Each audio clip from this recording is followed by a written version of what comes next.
I gotta have it. I ain't even playing, got a really bad habit. If it moves, gotta grab it. Fuse like a magnet. Lose, won't have it till I'm doomed in a casket. I ain't playing, got a weird mind. If you work 8 hours, I'ma work 9. If the shit tastes sour, you should taste mine. I'ma stay in power for a long time. Get up, nah, I ain't a quitter. Toss me the ball, I'm a really big hitter. Big picture, I'm a straight killer. Rising the song to the highest bidder. Got juice, got gas, I'ma move fast. New shoes, new tracks, like who's that? I'm new, come back, better than last. Yeah, it's a new me, never gonna look back. I'm never gonna look back. Cause damn, I was built to last. You move slow and I move fast, and that's facts. Only I can make a change. Slowly take a step today. I will never be the same, cause that's what it takes. Hey guys, happy Sunday. Welcome to the stream. Welcome, May. How are you today? I'm good. I'm reading the comments. You guys are funny. Did you have a really fun night without me the other night? It looks like we had a pretty lit Friday night. On Friday night where I had no power and no internet, but I was kind of celebrating the fact that the settlement that we've been saying would pass finally went through. I had maybe one drink too many, May, toasting all the haters who said we were going to be wrong. Anyways, I had some drinks myself. I'm not gonna lie. So. What are you drinking tonight? I'm just having a Bordeaux. I'm trying to learn the Bordeaux region of France, so I've been just drinking Bordeaux. Very nice. I'm trying a new Scotch tonight, and I'm not going to have too many. I promise, May. We're going to keep it civil for you tonight. Sunday show, guys. Yeah, this is a Japanese Scotch, the Nika coffee grain whiskey. I've heard a lot about the Japanese Scotch being really, really good, and one of my subscribers recommended this one. So just trying it out, and it's pretty good. Yeah, very smooth, a little bit sweeter than normal. So let's see where we're at. Friday, after many months of us telling folks that the settlement was likely to go through, it finally did. We got the judge's opinion memorandum, and then we got updates on the docket on Saturday. I don't know if you saw those, May. The judge's order and her denial of Izzo's motion and et cetera. There were a couple updates from Friday that didn't drop till Saturday. Oh, I might have to take another look. So that's where we're at. I don't know if I'm not an attorney. I don't know if there's going to be like one more final order, or I think that the parties have to present one more piece of paper, one more motion. But we're very close, and the paperwork clearly said that the status quo order is to be lifted. We have that little bit of uncertainty, right? If Izzo is going to file an appeal with the Supreme Court in Delaware. So we don't know that, but we believe that AMC is going to try and move very quickly to try and do the reverse split and conversion. And a big question on everybody's minds is, when is that going to happen? Is it really 10 days, or did they preload the 10 days since they've known about this for a long time? Yeah. Do you have any knowledge if they have any ability to work with their concierge contact at the NYSE and preload that paperwork? Any thoughts or ideas on that? I don't think they can preload it, and I also think they really need to put out a press release. They do need that, yeah. They need a press release and an 8K, right? Agree. Like yes and yes. So it won't be Monday. I think we can both agree on that, because they got to drop a press release and have a date of effectiveness and an 8K notifying investors that this is coming. Yeah. I mean, I think everybody probably saw the NYSE stuff that went around. I think you posted it. I posted it. So it does take 10 days to give notification and have it be recorded. But like, I'm with you. I don't know. It's unclear to me. And also, in some cases, I think firms can move forward with if there's still a potential for appeal, but in other cases they can't. So that one still has to come as well. So I looked at the NYSE manual, as I'm sure you did, and it very clearly says 10 days. What I'm telling my folks always is expect the unexpected in this case. Yeah. With AMC. Don't be surprised if it's faster than 10 days. Oh, you think it might be faster? I think it might be. Yeah. Interesting. I don't have a thought on it. I'm just like, I would say, okay, so like the options people are a little freaked out because some of them have exposure for this week versus next week. Yeah. And then if it could even be the case. Like, let's say there is, I don't know the legal well enough. I do know there are many things that can be done even if there's an appeal going on after it gets to a certain point. I'm not sure where this falls in this, but like if if it goes later than that, I think that really screws up the options market in an intriguingly scary way. So I mean, that's really going to be more power to anyone who's, got the cojones to go there this next 2 weeks. Since you brought up options, what are your thoughts on people that are starting to tell folks go buy puts next week on Monday? If it was any other stock than AMC, where it's just a simple arbitrage, maybe. But the challenge is that like you can't really just think the arbitrage will happen because your risk is this. If it was a simple arbitrage, that would totally make sense. But you have the difference in the FTDs, which is severe, right? And then you've got just people that are excited and having a good time gaming this thing. And then you don't have clarity on which precise week it is. And if the vol was cheap, then yeah, it wouldn't matter. If the vol was like 20, no problem. But the vol, I wouldn't be surprised if it opened Monday over 200. But we shall see. I could be wrong though too, because maybe it starts to trade almost immediately after the open. That spread just closes like normal, and then vol sinks and shrinks, and then maybe but that's it's very rare that anything has gone as expected with AMC. Yeah, for sure. So we're gonna be watching it very early, in pre-market tomorrow, both AMC and APE for opportunities, because nobody knows for sure what's going to happen. And volatility is about the one thing that you can count on, right? Yeah, I mean, that's what I think, but I'm actually surprised where some people feel strongly that it's so obvious that even if the vol increases in the morning, that it somehow magically shrinks almost immediately. I just don't, look, I'm too afraid to make a strong call on anything as it relates to AMC and how it would trade. I can tell you the other stuff that's just fact from the documents and stuff, but anything short of that's really tough with this particular name, right? Like, I've been watching social media, and I think there's, clearly a lot of people that are chomping at the bit to buy the dip on AMC in pre-market tomorrow. What are your thoughts on what is? I know this is, we're not going to hold you accountable for this, and I'll share my thoughts too. But let's just if we had to guess, May, what's going to happen in the morning in pre-market before the bell? What do you anticipate happening? I don't have thoughts on that. I was actually kind of excited to see what the discussion would lead. The only thing that I feel strongly about right now is the debt. Okay. Buy the debt if you can. I know not every broker lets you do that, but the debt actually seems like the best call. APE probably trades up is my guess, but the fact is, like, even if APE trades up, it's probably going to still be I don't think it trades all the way up to where AMC is, because AMC is really the piece that has to settle down. Yep.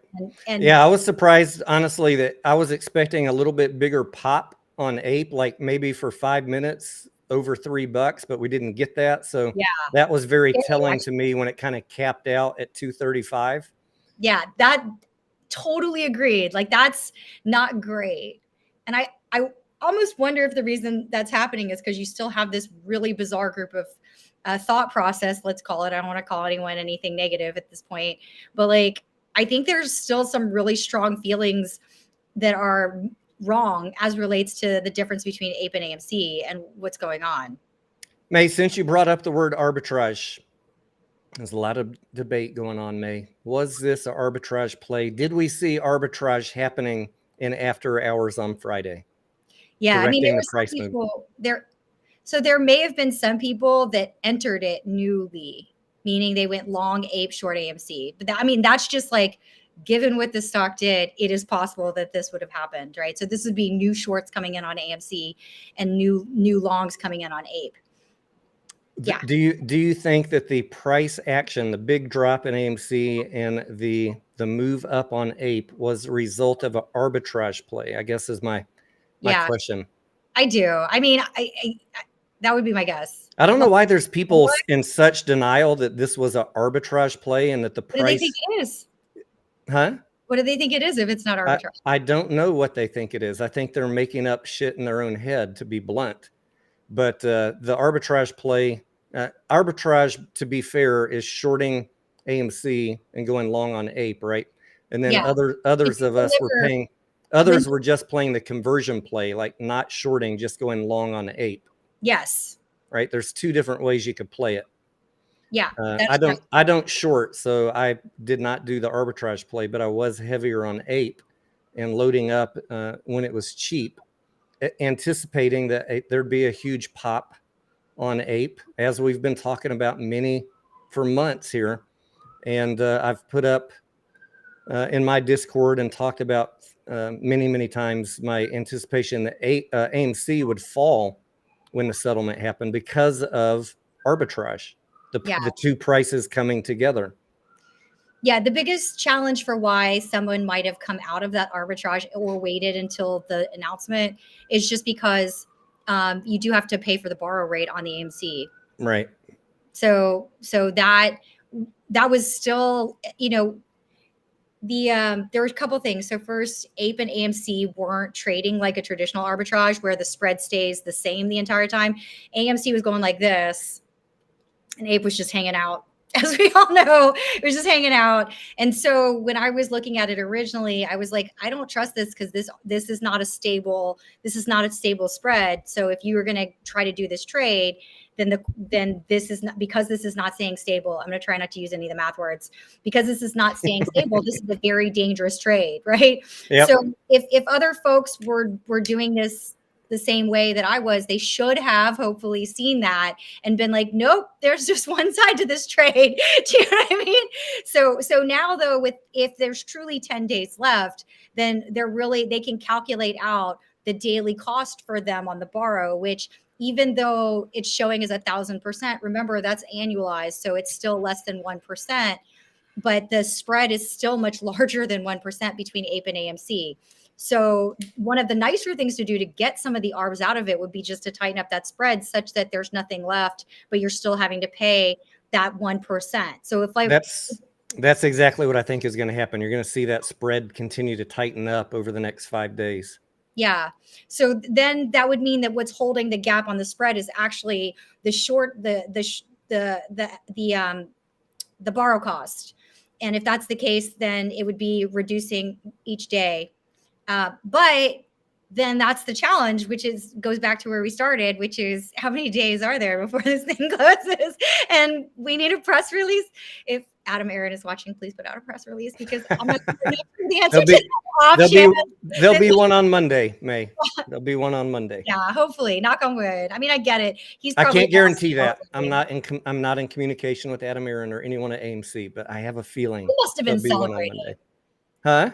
I mean, he must have been celebrating. I don't know how much he can still do at his age. To sit quietly, May, to sit quietly by and have people call you names for months and months saying that the settlement would never go through. Yes, I was celebrating on Friday. Not you, the whole AMC team. Oh, them too. Absolutely. But they knew. I mean, and even if they didn't, even if the settlement wasn't approved, they had a plan B, I'm sure. They're going to get their money. That's how corporations are. They needed it, right, May? Do you think they need a cash raise, May? Let's talk financials for 1 second. Okay, I want to be really gentle when I talk about this because I do actually. Don't be gentle. My audience likes it rough, May. They don't call me Tim Grip for nothing. All right, here's what I'm going to say. To run a business in an environment in an economic environment like this and not consider raising capital would be rare. Let me say it that way. There are some the challenge is if you were like any other business that didn't have, okay, let's actually talk about this way. You're a business guy, so this is already how you think, but just for some of the folks that haven't had certain roles that allow them to be forced to think in certain ways, which, lots of people very clever, but haven't necessarily had to think about how to fund a business before. There's different types of businesses. There are businesses that are what we call asset light. All right. But this is not that kind of business. This is like a physical theater where people punch holes in walls and do really dumb stuff. Toilets have to be replaced, all that stuff. When you have that kind of business, you have to have some extra cash. That's what that Capex line is. I've talked about in my videos. I know you've talked about in your videos. Capex is really scary. Capex, if you thought about it, it'd be like if you had bought your house brand new versus you've got a bunch of 30-year-old houses. You want to have no cash and think that everything's going to be perfect in your house. It's not the smartest way to run the business. With rates increasing right now and with, yes, amazing box office, not taking that away. And yes, next quarter, obviously going to be great, Barbenheimer, right? And yes, probably through the end of the year. Those are all things that if all of the theaters were like brand spanking new, then I'd be like, all right, I get it. But that's not what we're dealing with here. And also you've got the writer strike. So even if he didn't necessarily, like, even if he could skate by, it would be so aggressive to run your business that way. It's not that it couldn't be done that way. It's more that it's super scary to do it that way. I think what a lot of people are having trouble accepting, May, is that the management suite is not going to sit by and think only 1 quarter ahead or 2 quarters ahead, right? They're strategic thinkers, right? If AMC has 2 bad quarters where we're losing 200 million again, which obviously wasn't Q2 and is probably not going to be Q3. If there were Q4 and Q1 were slow, for example, they run out of cash more or less. Yeah. Right.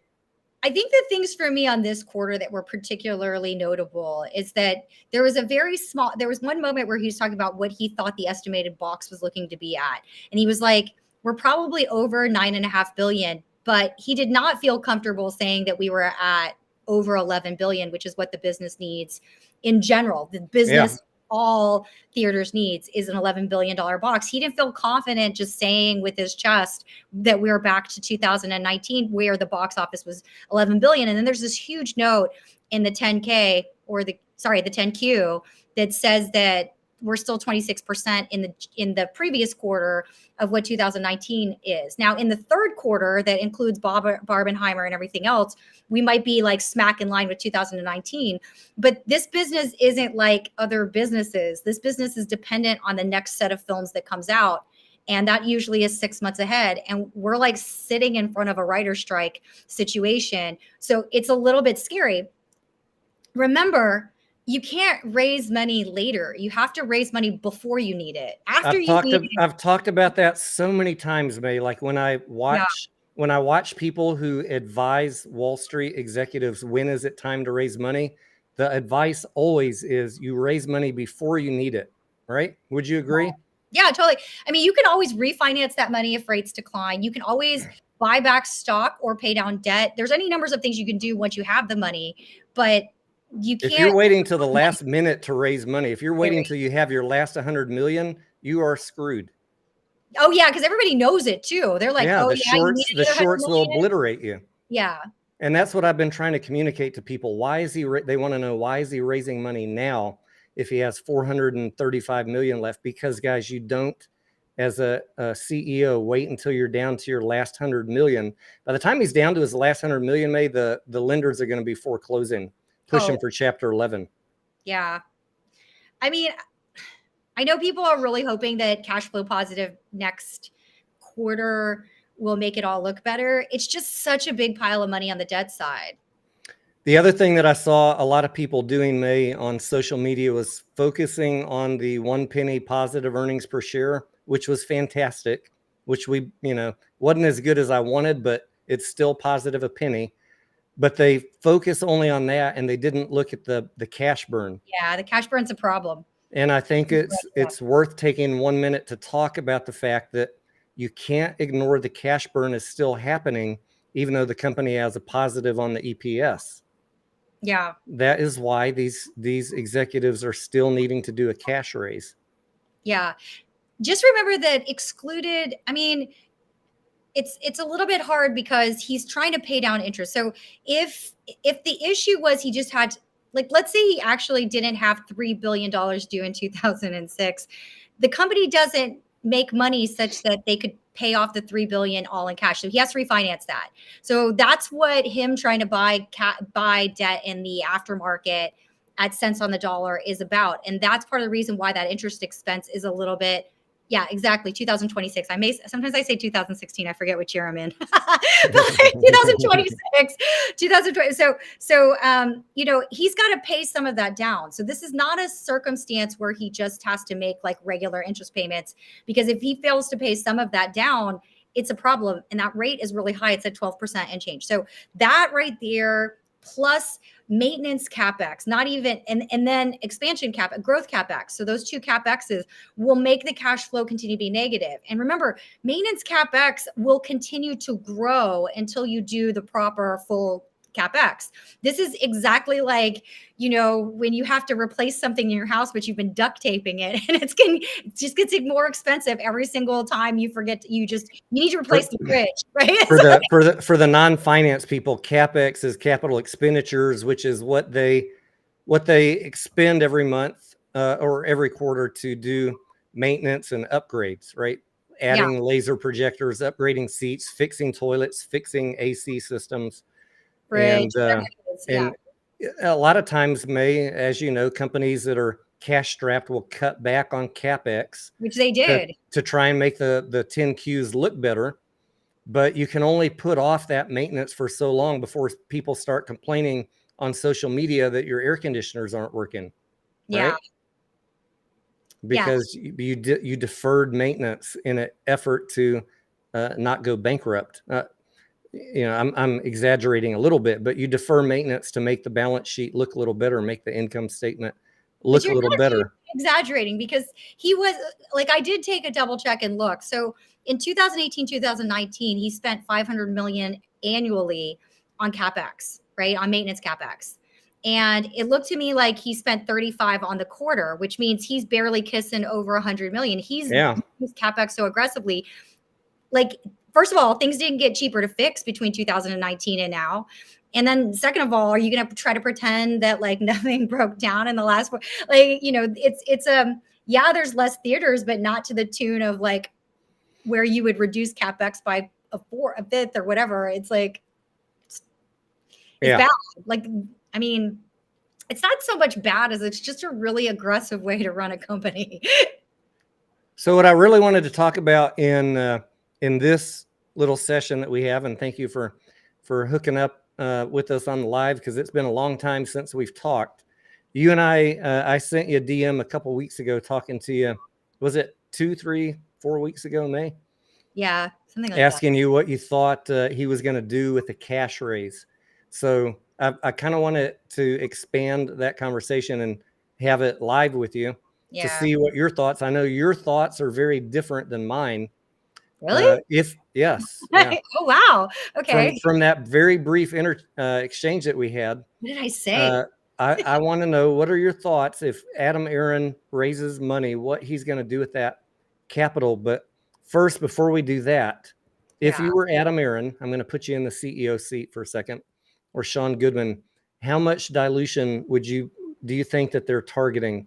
Or what if we can't quantify the number of shares, what dollar amount do you think is sufficient to address the working capital deficiency, the capex? What do you think and enough cushion to get them through the next year or two? What do you think they're looking to raise? Yeah, I'm pulling up the numbers right now just so I can see. All right, so working capital, just correct me wherever I'm wrong on this. Working capital is negative 800 million. Okay, and then but 400 million is deferred revenue, right? I have 391. Okay, so here's how I'm thinking about it. I'm staring at it. You're not. I get it. It's fine. 391 million I'm showing as deferred revenue and income. So I'm going to say that. So are you coming to about 600? Oh, okay, so if we take that out, take that out, negative 400-ish. Yeah, I'm showing the following just so that we can do the numbers in case I'm looking at this a little funky. I'm showing current assets 740 million, current liabilities 1.7 billion, of which 491 is deferred revenue. So I come to, if I remove that, I have current liabilities of 1.3 versus current assets of 740. If I just remove deferred revenues, which isn't necessarily the right way to do it, to be fair, but it'll give you, if you're asking me what's the least he might raise, then it would be the difference there, which is 600. That said, if you look at, the cash burn is about 100. So I would like no less than 600, no less than 600. Don't you think he'd want some extra cash on the balance sheet to provide them cushion for any potential quarters that are less than we'd want to see as far as no income?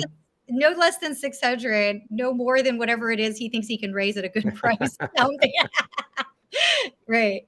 So I'm thinking, I'm just spitballing here, that it's going to come in somewhere around 1.5, 2 billion is what he'd like to raise. I wouldn't be surprised if that was the case. Like so the documents usually state a number plus, like, I guess, I think it's still called a green shoe or something like that, which is the extra. Not everybody uses it, which is why I don't remember the name of it. I think it's a green shoe. Somebody look up that jargon and see if that's right. I don't remember. But there's a little bit of extra, like, so if you have a really strong capital raise, and people really come in for the deal, there's usually a little extra that the company's willing to raise at a given price. So there's always that possibility, but this one's going to be kind of a rough and tumble secondary is my guess. So I think, I mean, this is really a banker that is going to know the answer to how they're going to strategize any kind of asset raise. The other thing he could do is, and I'm not sure how precisely it'd be done, is he could just renegotiate with the debt holders again, like he did with Antara. That is one thing he could do, right? Like a debt for equity swap. Is that what you're talking about? Yeah. But then that doesn't address the free cash on the balance sheet. So then he's swinging it that 400 million's enough. Yeah, you're right. Though it will reduce his interest expense. Yeah, but I mean, if you trade out 2 billion in debt, you're only saving 40 million a quarter on interest payments. I know it's not enough. You're it right. Doesn't seem like a great trade. So you had mentioned to me in the DMs that you thought he would. This is what really made me change my thinking. When you and I had that very brief DM interchange a few weeks ago, you said that you thought he would not pay off debt at all. He'd just renegotiate it and push it out. Oh, sorry. You know what? Okay, I know why I said that. At the time, I was thinking one way, but he's okay. So I think he'll actually pay back. I think he will pay back some of the debt. Okay, but I think how he does it is a little bit more straightforward. I don't think he pays back looking at the debt, if you look at the debt schedule, I hit the wrong button. So I'm looking at the balance. So the 10 million he owes for us this year, the 25 next year, and the 118 in 2025. Those are not a big deal. Right. Those matter, right? So it's really 2026. Okay. And I think that gets done in a combination of refinance and pay down. That's what I think happens. And it can also partially happen with him just buying back some debt at cents on the dollar, or 40 cents on the dollar.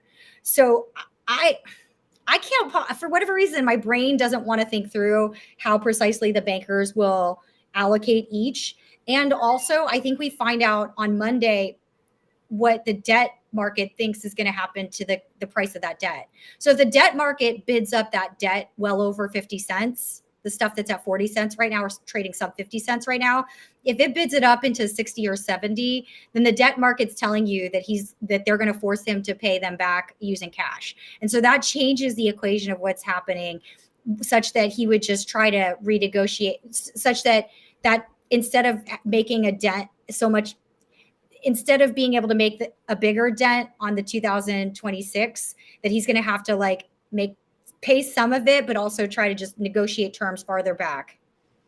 And my thinking always was that he isn't going to be, and he's kind of telegraphed this by not talking about debt. My thinking is he's more concerned about cash on the balance sheet than paying off debt. I know everybody's heavily leveraged on social media, pushing the idea that he's going to take all this cash raise to pay off debt. And I thought he was going to be more interested in loading up cash on the balance sheet and pushing the debt out than paying it off. Yeah. I mean, if he pays off the debt, it's only the debt that actually makes a lot of sense for him to pay off, like that 12% debt.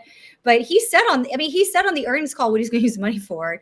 He was going to actually use it for deferred maintenance. Yeah. He didn't even mention debt on the earnings call. He didn't. That was the thing that's crazy. So it tells you his first move is to try to make the company more profitable. So this is what my little note said: deferred maintenance, bars in the theater in New York City. I'm a fan. Sorry. He might to a very lesser extent, purchase specific theaters that were immediately accretive, is what it sounded like to me. He didn't say it exactly that way, but 3 times the EBITDA probably means that when that theater comes in, it immediately is more profitable than the other theaters, and therefore adds like to operate. It adds to the spread for operating margin between revenue and earnings. We don't want any non-performing theaters added to the fleet, right? No. Yeah. If anything, I'd like you to continue to get rid of them, particularly potentially in Europe. Although I got to say, I haven't been following this long enough to know if Europe just generally slows down in the summer or not. But Europe's numbers were not good. I don't know if you noticed that. Oh yeah, I published some stuff on Twitter how we underperformed on our international versus Cinemark, even though they're in a different international market than us. Europe was lagging. Right. I can't tell if I don't know. Did it do something like that last year? I mean, last year was such a weird year. Though. I never needed to look in that level of detail before. So I need to go in and finish that analysis. Yeah. I was hoping that we'd all be rich in this play before I had to get into the nitty gritty of tracking Europe quarter by quarter. Yeah.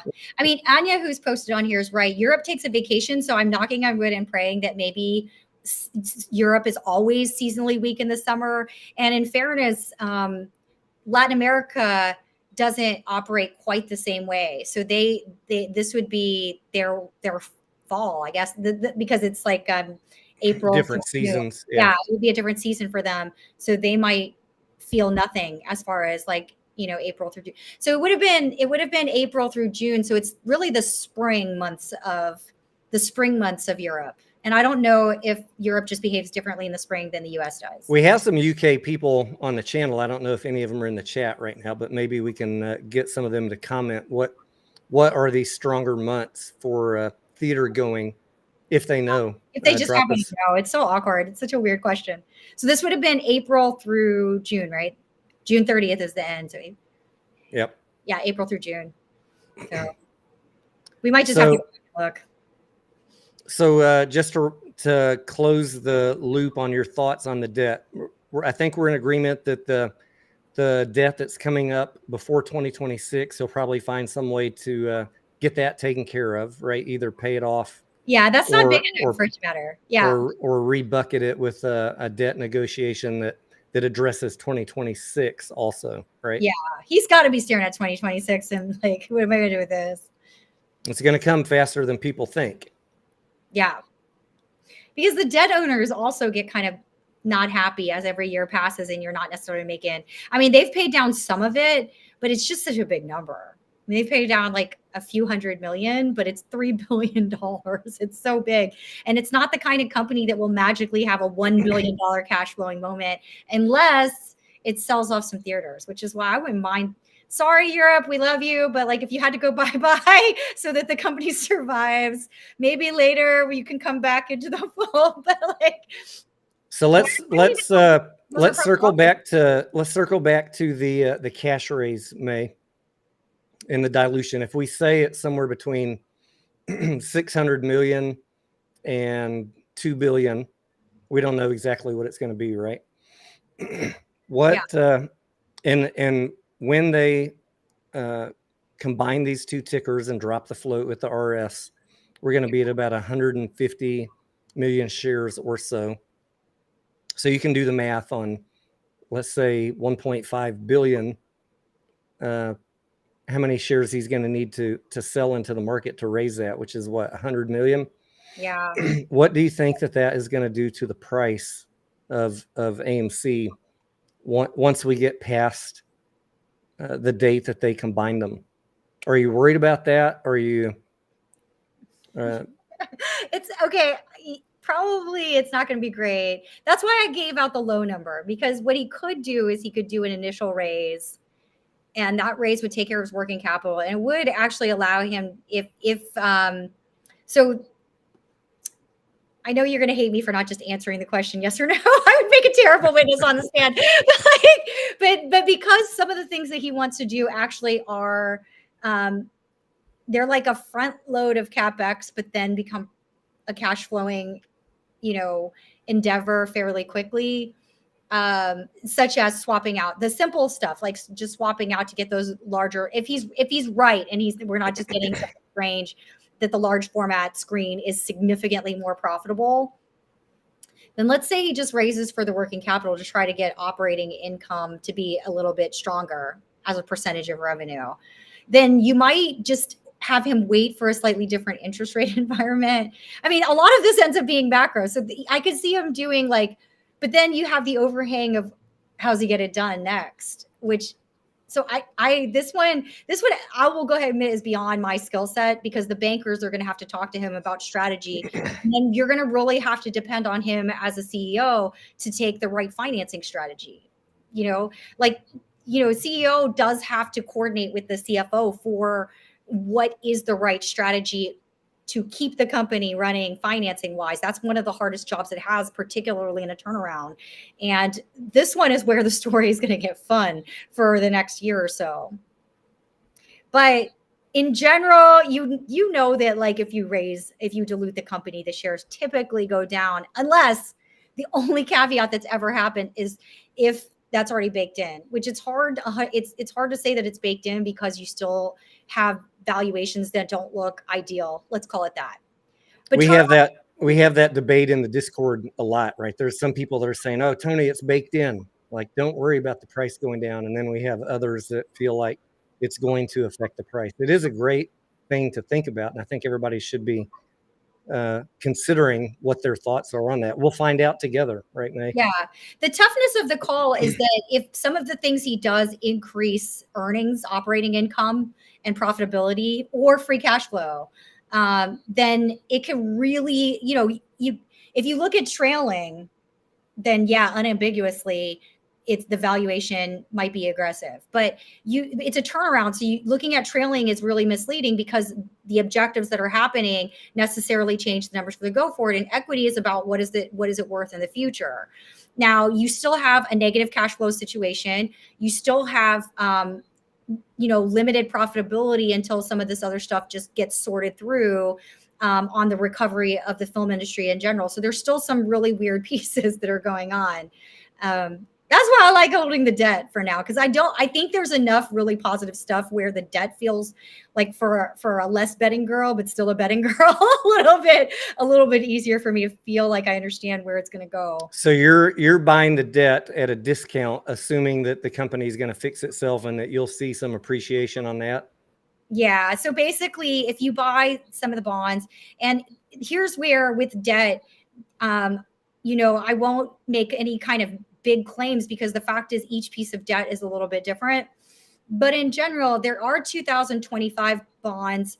And at one point, there were some 2025 bonds that were trading well below 50 cents on the dollar. I think they were trading like 46 cents. And then there were some 2026 bonds that are not the Antara bonds that are trading at 40 cents. I think one time they went as low as 38 cents on the dollar. And so let's just use 2026 at 38 cents, 40 cents, just to make it simple. We've got 2020, you've got the rest of this year. So 24, 25, 26, because I think they are June. So you've got 3 years. And so every single year, if they don't go bankrupt, then that bond has to price up by 3 divided by 60. So you should each year make 20 points on that. Right. Which is really big since you're paying 40 and it should be 60 next year, right? So that's assuming that the company's finances improve through this period of time, which is not a bad bet because they just now can finally raise. They still have to raise it, but at least they can do it. Whereas before they could not do it. So yeah, absolutely. Right. So that there's that part. Meanwhile, you still get the six and change coupon, but that 6 and change coupon, let's call it $600. We'll keep the numbers simple. So it's 6% of 1,000, which is $60, right? A year, something like that. Yeah. Yep. Sorry, wine. Very hard to think. So kidding. So $60, but you paid 40 to keep the number simple. So 6 divided by 4. That's what the dividend yield feels like to you. Right. So it feels like a 15% dividend yield to you because you only paid $40. So you're going to get $60 every year. So I figure the bonds are a little bit easier for me personally but in fairness, just like if you told any smarter bond person than me by a lot, let's call it, I'll just go ahead and totally admit it. Hey, May, these bonds are trading at $40. That smarter bond person would be like, that thing is going bankrupt, May. You understand that, right? Like, and so you have to like really feel strongly that, you have to feel really strongly that AMC is not going bankrupt, and you have to be willing with that investment to let it go, to know that you have the possibility it goes bankrupt. Okay. And though, and a lot of where the things are trading at 40 cents, that's unsecuritized debt. So unsecuritized debt, there's nothing that they can sell that you have any claim on. It just goes to zero and you're done. So there's that. And there was a question on how do you buy bonds. There's only a few. I don't know all the brokers that you can buy bonds on, but I know that E-Trade still lets you do it. And I think some of like the other brokers, I don't know. Do you know, Tony, some of the brokers? I've looked on Fidelity. It's hard to find it. I would say, guys, call your broker's trading desk and ask them if you can buy bonds. I don't know all the brokers. I haven't looked at all of them that sell it. So, May, I think that a big problem we have in trading AMC is that a lot of people are just ignoring the financials. Yeah. And they get caught in this groupthink of only looking at the word short squeeze, and they don't look at the financials at all, right? Even 2 years into this play, there's still people that have not tried to figure out what the financial statements mean. Have you run into that, or what are your general thoughts on that? You know, I used to have such a snotty opinion as far as these things go, but over the years, okay, this is even before I started any social media whatsoever, but over the years, I've kind of let it go. And it's because, you know, things can be like the skill of trading that style, momentum trading or day trading, as some people think of it as, but I don't think that's quite what is happening. Or like this style of trading is its own format. It's its own art form.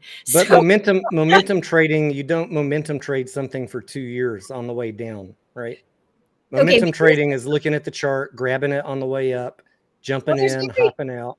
There are very short-term momentum traders, and there's a lot of quant funds that literally are trading it for daily volatility. So I can't be negative because some of those people are really profitable.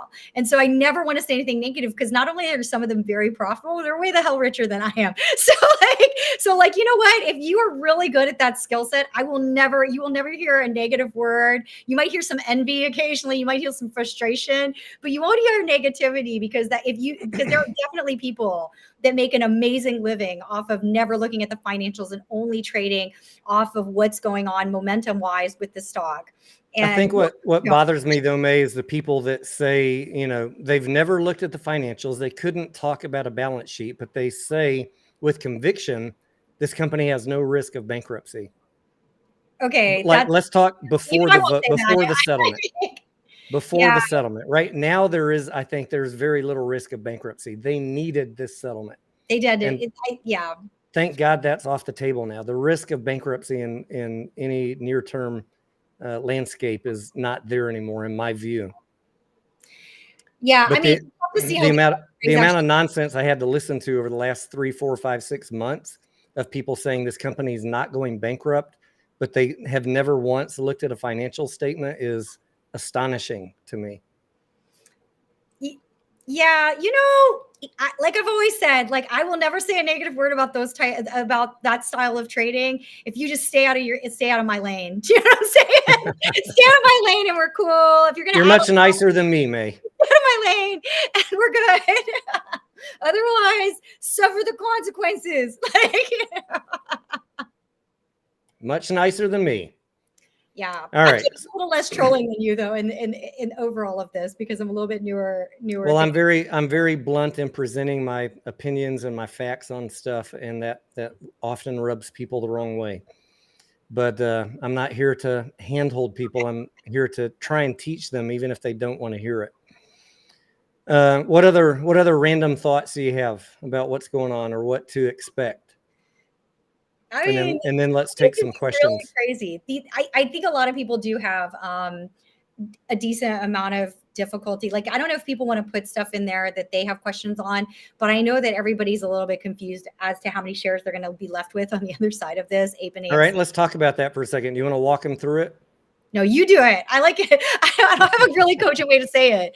It's essentially, if you have APE, it's really easy. It's just divide by 10. You're good, right? If you have AMC, then it gets a little more complicated because for every 7.5 shares you have, you get a share. So that's where I think everyone gets a little bit confused. So for every 75 AMC you have right now, those will reverse split. You'll have 7.5. Yeah. And you'll get 1 bonus share from the settlement. Yeah. And if you have APE, those will not get any bonus share, but they will also reverse split 1 for 10. Yeah. And if you have something that doesn't divide into that, then you may end up with cash. If you have 80 shares, or if you have 80 shares of AMC, you'll get the 1 for 10. The 1 for 10 is what we got to do the cash payment, right? If you had 1,050 shares of AMC, you'll be left with 100 and a cash payment for 5 shares. Yeah. It's not going to be straightforward, guys. And there are some folks that are putting great stuff. I don't know if you've already put one video out, but I've seen a couple that are really, really good that have kind of demonstrated it. But I know that even if you look at it, you really have to stare at it a while. And then you can always post, what it is you have, and we'll try to do the calculation for you. But there's only a limited amount of capacity I sometimes have for that. So I'll do the best I can. I know people have questions on that. The other big thing they have questions on, and I want to hear you one more time on this, is how, and I know you're probably going to tell me you don't know exactly, and I get it. None of us know exactly. But if you had to look at Friday's aftermarket close, which was 219 on APE and 385 or so for AMC, how are you calculating that they're going to roughly figure the post-conversion price? So what would it start trading at for the first minute? Like post-conversion? Yeah. When the two are combined. At first I answered this question and now I have no answer, and I'll tell you why. I have no answer because it depends on what happens to AMC. So I could see there's been if this was just a normal stock, then I'd be like, this is what it'll do. But there's been so much, people have had such fun trading this. Right. We all know that the post-conversion price will be dependent on the two prices, right? Yeah. And so we don't know what's going to happen with the two prices between now and conversion date. Okay. So Okay. Yes. But if I had to pin you down and say, use 392 for AMC and 219 for APE, where do you roughly see that coming in for post-conversion price? I would make a terrible witness on the stand. All right. So I don't know, Your Honor. I saw your post, and technically, if all things being equal, and this was any other stock than AMC, that would be right. You would just take the two and then divide by the market cap, the correct market cap of the two. That would technically be the right way to do it. Here's the problem for me, though, which is why I am mysteriously staying quiet. It's not because I'm quiet. It's because there are some crazy things that could happen. Because there's so the place it has to land is AMC, technically. Independent of APE. I know you know this, right? I know you know this, so we'll just say it for everybody else. No, but tell us your thoughts. Like a gymnast, it has to land on top of AMC. It does not land on top of APE. Okay, so it will not. It will, on the day that everything closes out, the record date at close of business day. No one gives an F anymore about what's going on with APE. They only care about AMC. So then there's any number of crazy things that day traders, crazy market manipulators, the people that have weird FTD situations, all that stuff. There's all this crazy that can happen, right? So let's say APE starts, somebody asked me before, is it possible for APE trade above AMC? While unlikely, let me say it that way, while unlikely, if APE were to trade above AMC, then on the close, then those people would lose that spread and you would land on AMC nonetheless. Right. So for some crazy reason, right before it closes, people bid ape up for some nutso reason that I can't possibly understand, or they bid ape up and then AMC just decides to crater in front of ape. All of that still, it lands on AMC. It does not land on ape. That's why I'm like super scared to say anything. Come on, May. Get in social media and get an opinion out there and fall on the sword, May. No, I refuse to fall on the sword. That's one of the things that could happen. Come on, May. You need to have people hate you if you're wrong. No, they hate me for other reasons. Wrong doesn't have to be one of the reasons they hate me. I'm sure I have a strange enough way of expressing myself that there will be another reason. Trust me, you'll find it. So, so there is that I know is starting to go around. Is like, can ape trade over AMC? And that almost scares me because it tells me that there might be some trickster with a lot of capital that's like, F it, let's really mess with these people. Oh, So, man. Please don't tell us that, May. No tricksters. There's no tricksters in this play at all. and then with AMC, AMC could close, the spread could close. That would, and then like we mentioned, if the FTDs don't close out, then you do owe the borrow rate the entire time. And to the extent that that spread is being held the way it is, whoever is short AMC now and long ape is going to have to calculate the cost of borrow for the whatever time, because people that are holding that ARB, they want the long ape to neutralize the short AMC such that they have no shares after this thing closes. And so that means that every day that the borrow cost is X, that also will constitute the spread. It will just, so if it starts doing that, then hallelujah, this thing is finally going to trade like a normal set of stocks. But you know what? Even if it does that, there's no bet, because there's no certainty, because these people get really crazy. People are nuts in this stock. Why do you have any thoughts about why they've not bothered to fix all of the FTD issues? The only thing that I can think of is that if you have, so the FTDs really are, if I understood it correctly, and feel free to correct me if I'm wrong on this, because I'm like pulling to try to figure out some kind of reason.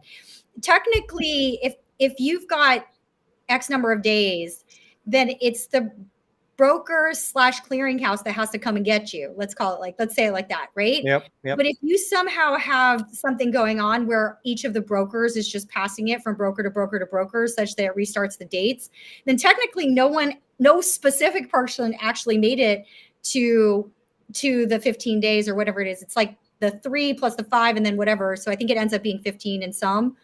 So if they're actually playing that game of pass the hot potato, and which they surely are, then it technically means that you actually need a rule change, because that sucks and that's not right. And I actually do think that the one that was proposed, which requires that you post a ton of capital for the potential of it, might work. I'm not 100% sure. It's not something I've been focused on enough to really make a strong comment, but it looks like it would make it a lot harder, because then every whatever amount of time that you're passing the buck, you'd have to post a bunch more capital and not be allowed to do other activities that are profitable for you. So it's possible that that's what's happening, but really that needs to be investigated. Do you think that they're sandbagging these failures to deliver until post-conversion? Oh, for sure. Yeah, because like the numbers still work out reasonably well. It's like 1% or something, but then like the spread is wide, or way wider than that. It's not even close. The spread is so wide. Yeah, right? I've watched a lot of other of these type of plays, and I'm sure maybe you have, maybe you haven't. We're going into a handful. I wouldn't say a lot of others.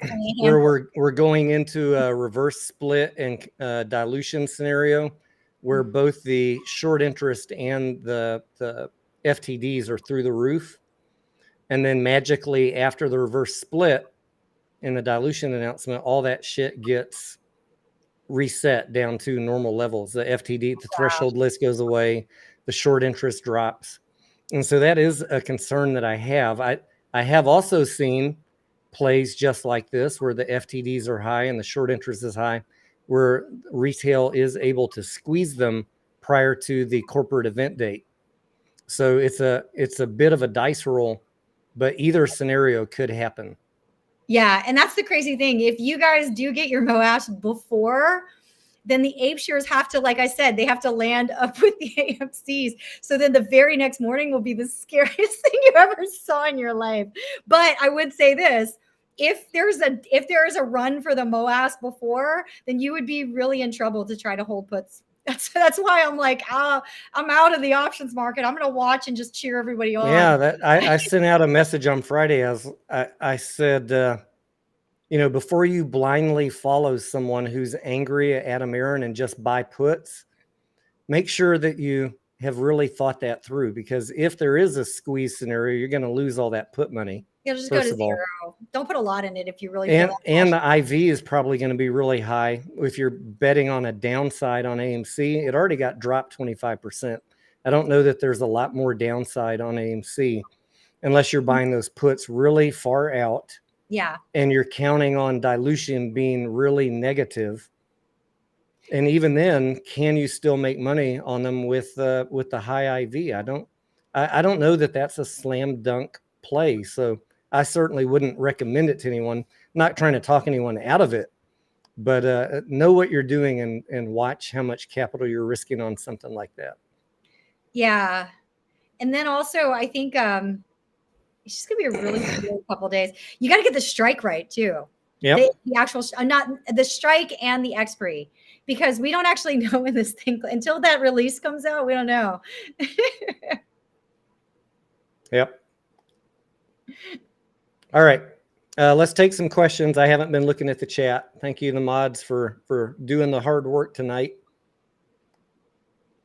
May, you can pull out a question from yours. I'm looking at mine for a good question too. I'm actually just looking on the collab screen here, but what about calls 6 weeks out? Is that when, calls 6 weeks out, you got a lot of volatility between then and now. So you're probably paying a lot for the implied vol.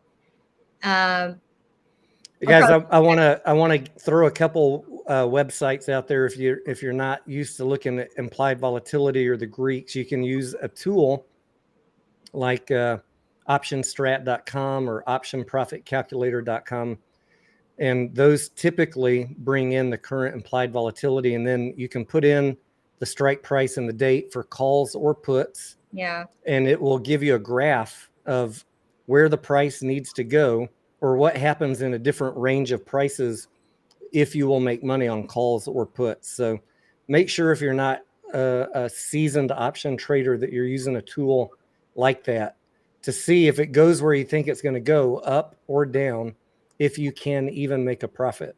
Because a lot of times I don't do options trades because what I think is going to happen, even if it drops to that price, there's still no profit in it. Yeah. Because of the IV. I think the other thing is that if you're going to do out of the money trades right now, it's a little bit more dangerous than deep in the money trades, and there may be other people that are just, options trading has even more styles than other types of trading do. But your real challenge is that once the reverse split happens, the spread between, like right now it's just $1 apart, but when it goes $10 apart, if you're out of the money, you may find yourself way out of any kind of trading range that then happens when the stock starts to settle. So like, for example, if you have a $5 strike, that's a $50 adjusted for the $2 payout price. So realize that, and I still am not, I'm gonna be honest, there are other people that maybe know this a little better, but I've never seen a reverse split plus a payout at the same time. So those things, so what happens is your options will trade non-standard. And for me, I have a setting, I didn't even realize that because I just thought they were trading fractional, which is not true, but they're trading actually non-standard. But unless I change my view, it looks fractional on my screen. But when it trades non-standard, typically those things are a lot less liquid. So now, we didn't even talk about that. Like, what's going to happen to the options once APE comes back over? Then you're going to have probably non-standard options, right? Yeah, if you're buying them now. Yeah, you'll definitely have non-standard, and they're going to look strange. And also, they have to remark to the new price, so the spreads are going to be like much bigger. So you're really like right now, if you're like buying the 4s, then you're buying 40. But if you're buying the 5s, you're buying 50. And while there's only $1 difference, and so you're like, yeah, I could trade up to that, it has to move across $10. Yeah. And it really goes to kind of this idea that stocks that trade under $10, the whole way that they trade is significantly different than stocks that trade well over $10. And so, some of you guys are really comfortable with that dynamic. A lot of you guys may not be comfortable with that dynamic. You'll know who you are, and you can make your decisions accordingly. I just want to reiterate that, like, if you're not a seasoned options trader, if you're just taking advice from an emotional person on YouTube, I'm buying puts, I hate Adam Aaron, might not be ideal. Be effing careful, guys. Don't Or just don't use a lot of money. Don't get emotional in your trading, because you can lose on options very easily. Or don't use a lot of money. Use the money that you're comfortable going to zero, and just go ahead and know that when you do the trade, that it's just a learning lesson. Because that, I don't actually have a problem with people knowing that they're doing a trade to learn a lesson, as long as it's a small enough dollar value, because options classes are also really expensive. So you know what? Once and for all, afterwards, you'll know for sure what the deal is. And that can sometimes be a very valuable lesson. And then if you happen to make money on it, don't think you're too clever, because this is a very strange scenario. Review what actually happened and count yourself very lucky, because you just happen to be in a trade, which luck over skill any day of the week. All right. Zach Young says, May, do you know any other reverse split stocks that went on to new highs other than Priceline? I'll let May answer that. Yeah, GE did. But for Zach, I want to let you know, I did a video about 2 or 3 months ago, Zach, going over a dozen or so companies, similar market cap size to AMC, that did reverse splits. And good or bad, I shared all of the results of the stock prices on those stocks with you guys. And I can assure you there were plenty that went on to massively new highs or new highs after the reverse split. So if you're only used to looking at penny stocks that do reverse splits, you're going to have a very different viewpoint than if you're looking at larger market cap stocks like AMC. Yeah. I mean, go watch my video. Definitely watch this video, because I think that's the right call. I really only traffic in the S&P 500. So the only one that's done anything meaningful in the last years that I've been focused on it that I can remember is really GE. But I don't do as much in stocks that have really special situations like this. One thing that I noticed, May, in that set of stocks that came up when I did the screen is until they had fundamental changes in the financials, that is when they turned around. So reverse splits, guys, is mathematically no change to the company or to your position in the company. If a stock is going down because of bad fundamentals, which is like 99% of penny stocks, after a reverse split, it's going to continue to go down. You should always expect that. But and AMC may still go down after a reverse split if the fundamentals are not fixed. But when the companies fix the financial statements, that is when you start seeing these things turn around. And that might take a few quarters, right? It might go down for a while after a reverse split until they fix the balance sheet, for example. What do you think, May? I mean, the thing with AMC that's so awkward is, let's say they do the reverse split and then they dilute all in the same quarter. Well, that quarter's numbers are going to look great with all due respect afterwards, because you got, like, no matter what, they'll probably either pay down the most expensive debt, or they'll pay off or they'll buy like heavily discounted debt, which reduces the overall debt by a lot. And then you have the potential for the rating upgrade, because quite a lot of their debt is, not quite a lot, but they have enough bonds that are CCC minus or CCC. If my broker isn't delayed on the ratings, but they have enough debt that could get an upgrade that would just give you this positive viewpoint for what's going on in the future. From a sheer perfect fundamentals, if you go on backwards numbers, or if you think that the company isn't going to change at all, such that you believe that the past is relevant for how you want to think about the valuation for the future, then yeah, you might have some people that, think about valuation and feeling like it's not going to ever happen. it's really the debt, though. I don't know another way to say it. If it weren't that the biggest problem that they have is the debt right this minute in history for Q3, might feel differently, but we all know Q3 is going to be a big post. Q4 will probably be a decent post, given you guys, I think, had said there was something like 34 potential blockbusters. I feel like you said at the beginning of the year. And so even after July, we still have like about, 10 or 15 still to go, 15 to go. Because I think he said there was 19 that come out already. Is that right? Well, I look at wide releases, and then when I look at the wide releases, then I try and guesstimate which one of these is going to be a blockbuster. Okay. Right. So and what are you still thinking is up for this year? I was fairly negative on Q3 and Q4, even though folks in my Discord were like, Tony, you don't know. Barbie's going to be the one. And I was wrong on that. I was wrong on that. Barbie just blew me away because the previews of it didn't really speak to me. But then again, I'm not the target audience, right? You have you thought about a pink hat? Yeah, no. So, hey, you guys can post in the comments that Tony should get a pink hat. Let's hear it. But Q3 is going to blow away my estimates, which is fantastic, right? I want to see Q3 is going to be so good. Q4, I think, is going to be better than what I originally had estimated for Q3. My original estimate for Q3 was below 2 billion, but we're going to far exceed that now. And I think Q4 will come in close to what Q3 is going to end up being. So that is good. And now we know what number of domestic box office from Q2 we need to hit to get a positive EPS. So that's kind of our benchmark, right? I would say yes. And also it seems like overwhelmingly the people have spoken for the pink hat. So Tony, get a pink cowboy hat. Yeah. I'm just saying. Maybe I should. If we turn a profit for Q3, I'll do a pink cowboy hat. How about that? I think that's a deal. I think that works. Yeah, I mean, Q3 is gonna be good, and I just wish, there are some people that just really know films, and they're also doing work on this, which I full props. So I am really intrigued.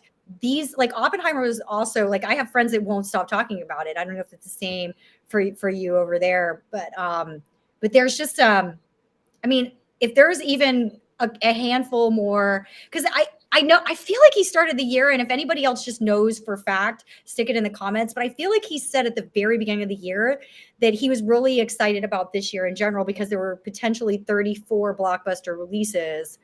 Maybe from your notes, or maybe someone just knows. And so, so I was counting when he said it on this call, there were 19 that have already been released. I think some of those did include Barbenheimer and all of that, Mission Impossible, et cetera. But that still leaves a lot of potential, Barbie type blockbusters that might come out in the back of the year. And if we get one or two of those, then this will be a really cool year for AMC. Yes, absolutely. I think overall the news for AMC is very good, right? The Q3 is far exceeding our expectations. People are going to the movies. Streaming is under pressure. They've got to fix the cash flow issue. They've got to fix the balance sheet. They have the ability to do that now.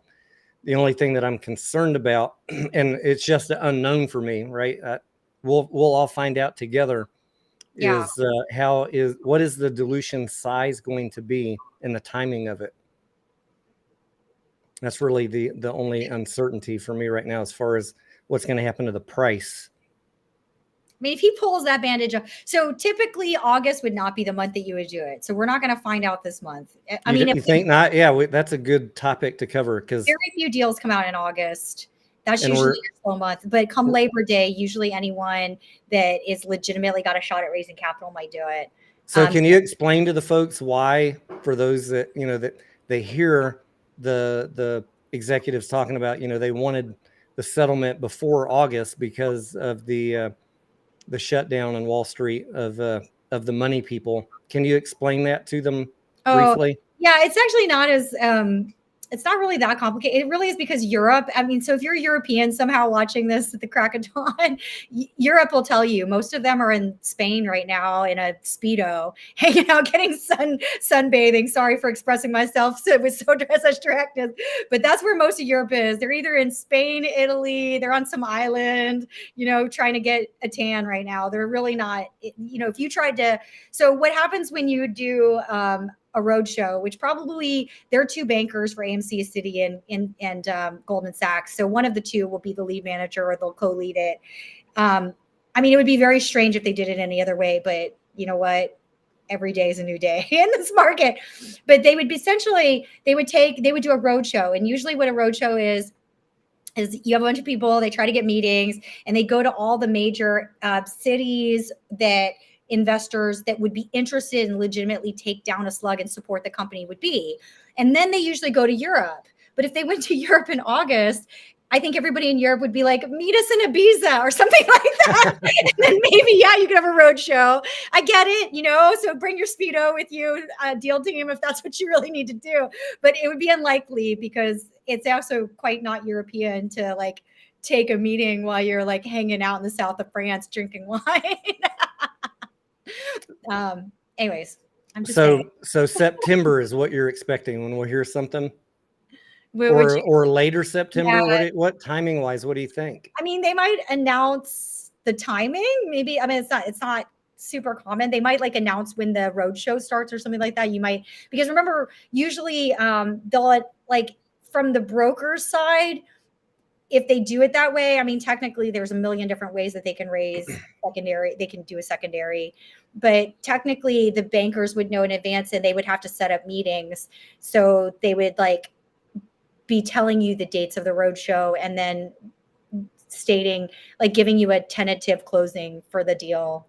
So do you think this is 100% going to be at the market offering, or do you think he's going to be trying to cut some deals? We touched on this a while ago earlier on. Is he going to be trying to cut some deals with the debt holders or do it at the market combination? What are your thoughts? I don't know. See, I think he probably has one more conversation with the debt holders because that's really with the debt trading so low. It's a legit conversation, because you're sitting there, if especially if you were one of the initial debt providers, right? You've actually seen a 60% decline in the principal value of your investment, even though your client or your investment has paid whatever it is, 6% in the case of the bond that we were using before, 6 and change percent. They've paid like champs every single quarter. So you're not mad at them per se, but right. As far as your own balance sheet goes, you've seen a 60% decline in the principal. It's a little bit like, so, and so if they came to you and said, hey, look, I think that, what are your thoughts if we renegotiated this debt and pushed it out? I would like, even if he just pushes it away from 2026, I don't know that he can push it out with a lower rate unless he raises capital. That would be really weird.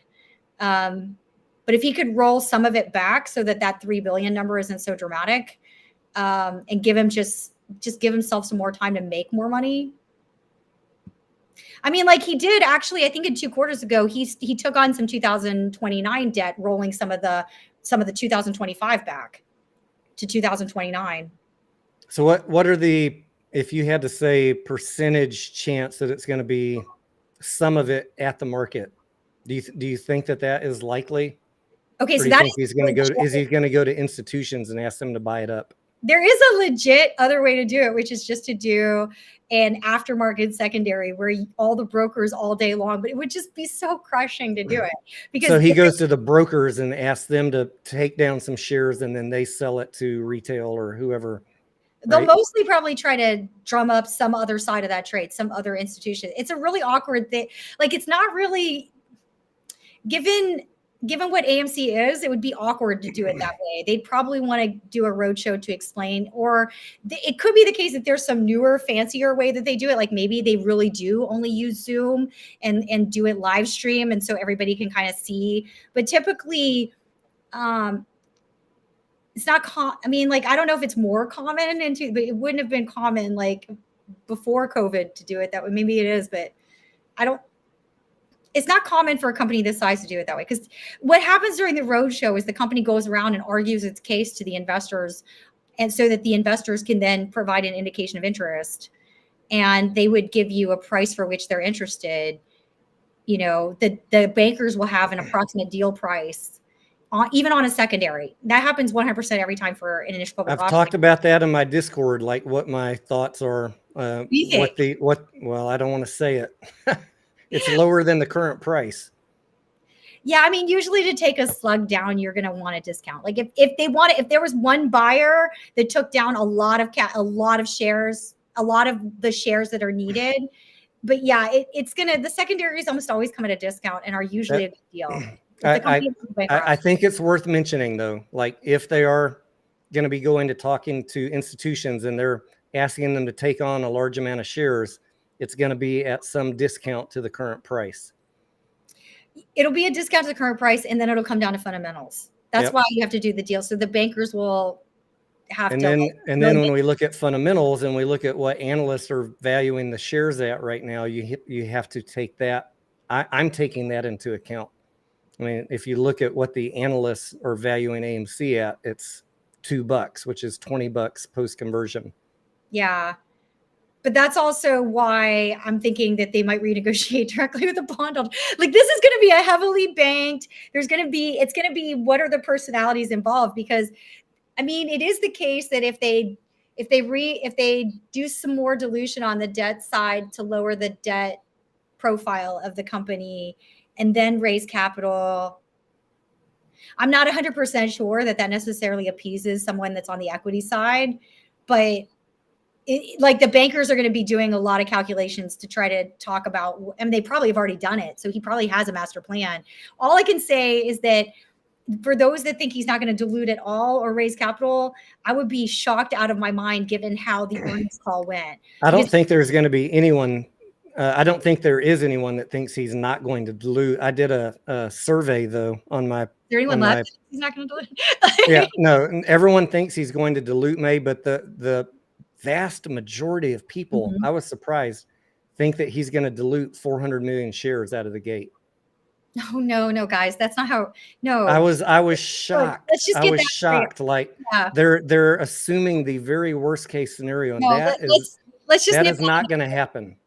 Let's nip that in the bud. No one dilutes all the way up to their new cap. Okay. Like if you diluted all the way up to your new cap, that would be the single, like he's not that, he's a lot of things, but he's not a dumb man, guys. Okay. Like he's not a dumb man. You wouldn't like imagine just for a moment, guys, anyone that's listening who thinks that if you diluted all the way up to 400 million, yeah, you'd have a lot of cash, but unless you plan on buying back a ton of stock with that cash, you would have no other ability to raise capital. That would be you would not do that. In Texas, May, we call that shooting your wad. He's not going to shoot his wad in one go. No, it's not even necessary. You don't need to do that. There's not even that much debt. That would be ridiculous. You wouldn't be shooting your wad. You'd be taking a fucking watch my language. You'd be taking a bazooka to jump a can. Do you know what I'm saying? Like when I jump cans, I use a BB gun or something like that. I don't use a bazooka. Why would you do that? That doesn't even make any sense. I wish we could get that through to people. He's not likely to dilute 400 million shares. All the scenarios, that's a zero scenario. That's a 0% case. Now, and it's a 0% case because that would be so unnecessary. You know, so let's really explain raising the cap on shares. First of all, it's really rare that companies hit their cap. And if you go through it's not common that every company has a cap. Some do, some don't. Okay. But it's not uncommon either that companies have caps. So it's kind of like user's choice roulette wheel, like what the founders, whatever management team, whatever their deal was, they just did it. But not all companies have it. But if you look at it, I think even NVIDIA recently raised their cap or something, or one of the big companies, and there was zero risk that they were anywhere near it. It's just that because they, I think, did a stock split or something, they wanted to have the ability, even though they didn't need the capital, to be able to raise capital. So mostly the raising of the cap is for the long term to not have an issue to raise capital. There would be zero chance that you would just raise up to it'd be so awkward because let's say you were thinking, oh, I need 400 million shares worth of capital. Then you would set the cap at 1 billion more shares. Right. You wouldn't set it at He's got to leave himself he's got to leave himself a lot of headroom for future cash raises. He's not going to take it all down on day one. Okay, there's some very funny comments on what different jargon means in different countries. I am laughing. Your viewers we had to add a little bit of levity, May. All right, guys, what questions do you have for May? I don't want to keep her all night. It's 8:30 here, 9:30 in New York. You're in New York, right, May? Yeah. I'm sorry you didn't get to meet my son while he was up there.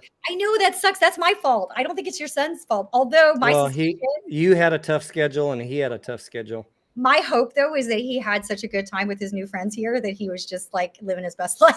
Though he had a good time. He's safely back home now. Probably can't tell half of it. Next summer, he's got his internship in California. Wow. Is he going finance route then, it sounds like? Or he's doing his majors in finance. He's doing a 5-year program. So he'll have his bachelor's in finance and his master's in accounting. Wow. So he's going to be a finance nerd. How do you feel about that? I love it. I did not tell him what to do. I thought he was going to go the engineering route. Okay. But he kind of figured out, he went undeclared his freshman year. And then his sophomore year, he applied to the business school.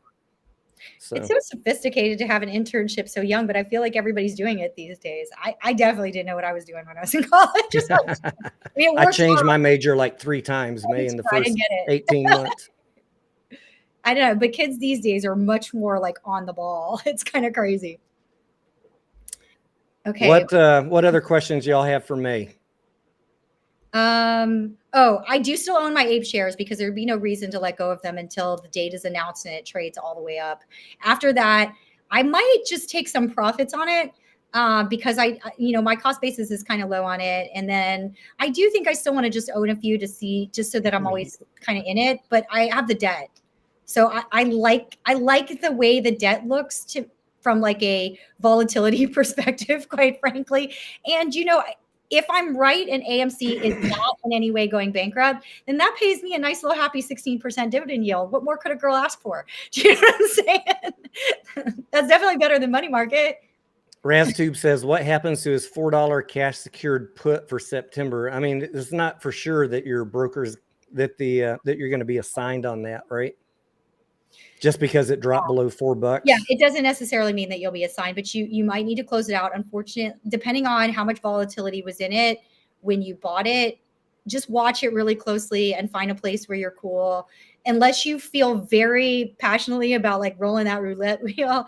I mean, the one thing with a $4 put, if you were long, it can go to 0.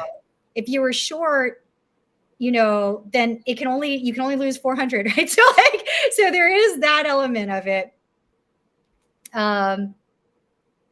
That's the beauty of lower dollar value, is that your max, whereas like with other, it feels very infinite what you could gain or lose. It's very defined because 0 is 0 after all. AMC is not going to go to 0. So you can kind of figure out, I'm not sure if you're short that put or long that put. Finny T wants to know, what is the settlement date for the 7.5? My understanding, and May, you can jump in too, is that on the date that the conversion happens, they're gonna reverse split AMC. This will all happen instantaneously, but yes, they'll reverse split AMC. They'll take a snapshot of who all the holders are at that moment, and they'll parcel out the settlement shares. And then they'll bring APE over and then combine them. But all of that to us will pretty much happen instantaneously. Yeah. It'll happen end of day. It always happens end of day. You think it'll be end of day? Yeah, they would never do an inter-day because there's a file change that happens. I was thinking it would happen pre-market and they'd like hold the ticker until market open and do all that cleanup pre-market. But you're saying you think it'll be end of day. They usually do it end of day. I mean, look, but it's usually there's a file that goes out that is what they call the security master, and it has like these weird things in it that just basically tells your system to switch from QSIP 1 to QSIP 2 and then QSIP to point this way, and then you wake up the next morning and it's like, oh. Yeah, I guess actually we're saying the same thing, just in a different way. Tomato, right? There'll be a date, and then you'll wake up the next morning. I'm thinking of it as pre-market, but you'll wake up the next morning and it'll be changed. Yeah, that's right. And I don't know what the aftermarket people end up doing. To be fair, that one's a good question. I never trade the aftermarket, so someone that trades the aftermarket may know. But that file doesn't go out at 4:30 because there's usually a couple of cleanups that are done. If it's helpful, it might actually go. I guess the aftermarket trades, I think, until like 7:38, and then there is a pause, and so it probably goes sometime after that. Mediocre wants to know, what do you think about the seesaw method and the rabbit ears trading? That's not a question. I'm a fundamental person. I don't know. That sounds like you don't do charting? That sounds like a charting stuff. I have great respect for them. I don't go in their lane. Like I said, that's not my lane. I know. I'm sure it's awesome. Somebody else can post and respond to him. Rich Smith says, long-term, will AMC pull through? I mean, we're going to have to watch and see what happens with domestic box office. I did a lot of analysis earlier this week about, where they've gone in the fleet size, the number of theaters. So they've dropped from 1,000 to 900, and 42 of those theaters were dropped in the last 12 months. And they need to cut more dead weight out of the fleet. Yeah. Would you agree, May? I mean, I would like to understand why Europe is doing what it's doing. That's my biggest beef. That's the one that really stands out when you do it. I think if they can continue to cut non-performing or underperforming locations and get to a point where every location they have is profitable, that 2025, 2026 look really, really good. Oh, I see. If domestic box office continues growing, we don't even necessarily need to get to 11 billion, but they're a little bit overweight on underperforming locations. Yes, they do. There's got to be theaters. When you see, like, May, did you see that analysis I posted where Cinemark is making the same as the attendance is the same as AMC, even though we have twice the amount of theaters? I did. The major, okay, so yes, it's a little bit lower in the US, even though our theaters are smaller, but the real problem, that's why I was saying the real problem is Europe, because the European numbers are so bad. If you look at AMC, you probably noticed that too when you were looking. Yeah, for sure. I mean, the international and AMC was way underperforming. But so, guys, to answer your question, we don't know. Things are heading the right direction. AMC, I think, is making the right decisions. We've seen them trimming up the fleet, closing locations. They're doing the right things, but a lot has to continue to go their way. We need we need the actors strike over. We need the writers strike over. Those hopefully will be cleared up, in the next few months, although we don't know. Yeah. And we need the domestic box office to keep growing. It's trending the right way. So I don't see there's nothing negative in the long term, but you need to pay attention to those things. Yeah. In case anyone from AMC is watching, can you please explain why Europe did what it did last quarter? That's I'll keep saying it. Why Europe? Why did you perform so poorly as a set of theaters? Sorry, I had to. And then they need to clean up some of the debt, right? That's the other long pole in the tent. Yeah. And then Hollywood, you need to make good movies that we all want to watch. All right. Please, Hollywood, to help out, right? Do your part. I am kind of interesting. It looks like for the concessions, it's going to take a while for it to be meaningful. And that's actually fine. Once concessions or retail popcorn? I'm sorry, the retail popcorn, you're right. It barely got mentioned. And then even when he did mention it, he said when they go completely wide, grocery stores and everything, 100 million. Like I saw people on Twitter saying we were going to have 100 million in profit from popcorn in Q2. And I was like, that seems a little aggressive, I agree. I'm with you on that. I wasn't thinking that it was an immediate profit gainer. Let me say it that way, because it does take a while to build that business.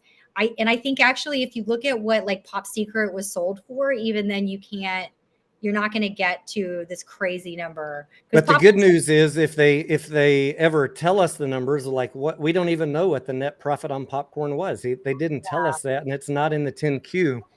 But if they are turning a profit on popcorn, whether it's $1 million or 10 million or 100 million, that is all goodness, right? I don't care what the number is.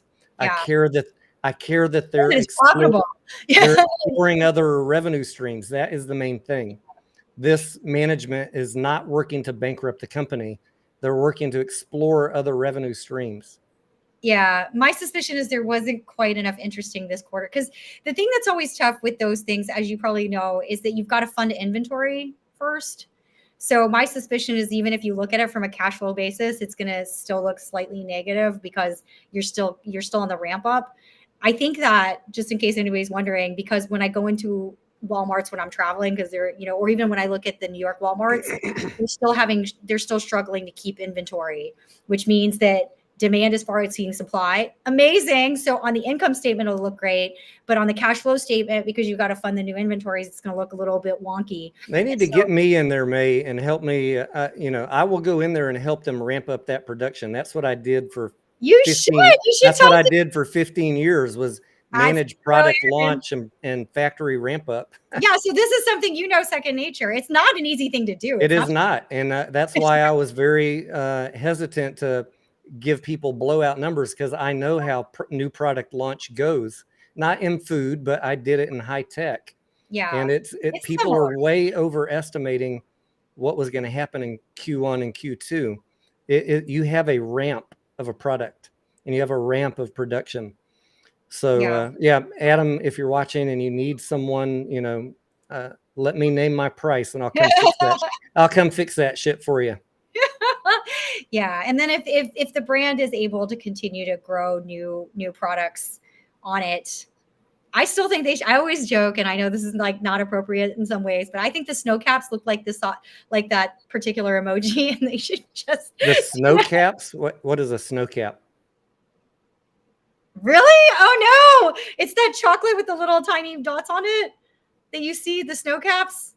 Somebody put a snow cap emoji on there. Hold on, let me see if I can find. I can't believe you don't know the snow caps. It's one of the major candies at every but can you Google it on your side? I can Google it. Yeah, I don't buy a lot of candy, May. So is that a candy they sell? There's one that has a little snow cap emoji on there.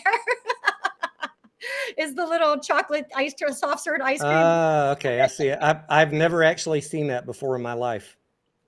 You've never looked at? They're really delicious. I'm not going to lie. I'm a big fan of snow caps. All right. We're getting a lot of snow cap emojis going on right now. I have never heard of that. Participation. If I'm buying a candy in a movie, it's usually the hot tamales, because I like that. Oh, that is yummy. The gummy stuff with the little extra kick, but they don't sell that at AMC. So I'm usually just a popcorn or burger or pizza. Is what I get. I looked recently to see, are snow caps still selling at AMC, guys? I don't know if anybody's got that. That must be a New York thing, May. Snow caps. No, even when I was a little kid, I've been eating snow caps since I was a little kid, but only at the theater. I didn't even realize until much later that you could buy them outside of the theater. That's kind of an interesting thing, is that I like this candy idea, because I think for a lot of kids, some of the candies in AMC, you only associate that candy with AMC, like Good and Plenty's. I don't think anyone would ever, does anyone buy Good and Plenty's outside of AMC, or where's the Juju Fish? I guess people do buy Juju Fish outside of AMC. I don't know. Anyways, are there any other questions? I don't drag this out on everybody's Sunday. Do you see anything on your side? I'm trying to see. Rick says he likes snow caps and milk duds. I do like milk duds, Rick. I'm worried about my teeth, Rick. Otherwise, I'd be okay to share the milk duds with you. Yeah, that shit gets stuck in your back teeth, right, man? You're like, Yes, true. all right, May, thank you for your time tonight. We All right, appreciate you guys. sharing your knowledge and your I unique. appreciate you for inviting me. Great post, by the way. I do enjoy all your posts. So everybody follow Tony, even though most people here are followers of Tony. So like, There were people asking before we started, May, Tony, why are you still covering AMC? Whether or not I'm in the trade, guys, I'm just like any other trade that I take. I'm always looking for re-entries on certain signals. yeah. And there is a mountain of misinformation and clickbait going on AMC. And I have a lot of friends and people that I care about that are in this trade. And I'm not going to sit by idly and let clickbait and misinformation go unanswered. So while I may slow down my coverage on AMC, once we get past the conversion and the reverse split, if there is misinformation being put out, I will be there. Maybe come hang out in the bonds. Yeah, I will look at the bonds, May. Look I and see need if to find if one of my brokers allows me to buy them. Thank you, May. Love right. you. Have a good everyone. night. Thank you, guys. Thank you to the mods, and we will see you on the next one.